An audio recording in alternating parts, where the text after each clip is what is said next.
அன்பு கூறுவேன்.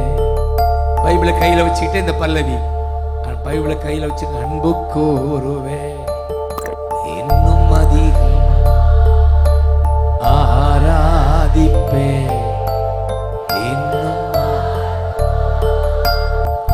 ஆராதிப்பேன், இன்னும். அப்ப என்ன செய்வார்? பூமிக்கு மகிமையால் வானம் நம்மை மூடி மழையை அனுப்புகிறார். ஆயத்தப்படுத்தின்றது நல்ல மொழிபெயர்ப்பு. கொஞ்சம் மழையை அனுப்புகிறார். சொல்லுங்க, மழையை அனுப்புகிறார். அது என்ன மழை? அபிஷேக மழை. அபிஷேக மழை. அதனாலதான் அபிஷேகம் என் தலைமேலே ஆவியானவர்.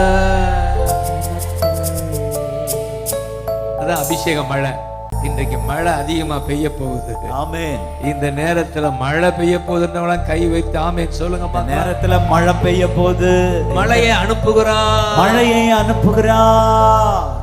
நன்றி ஆண்டவரே சொல்லுங்க. அப்படி ஸ்தோத்திரம் சொல்லுங்க. ஸ்தோத்திரம். மழையை அனுப்புகிறவரே, மழையை அனுப்புகிறவரே, அபிஷேக மழையை, அபிஷேக மழை எங்கள் சபைக்கு அதிகமா ஊற்றுகிறவரே, அதிகமாய் ஊற்றுகிறவரே. நன்றி அப்பா, நன்றி அப்பா, நன்றி அப்பா, நன்றி அப்பா, நன்றி ஐயா, நன்றி ஐயா. இந்த மழை பெய்வதால மலையிலேயே புல்லும் மரமும் வளருது. ஆமென். மண்ணுலதான் மரமும் புல்லும் மலரும், மலையிலேயே புல்லும் முளைக்குதுன்னா எஸ் அப்படின்னா என்ன அர்த்தம்?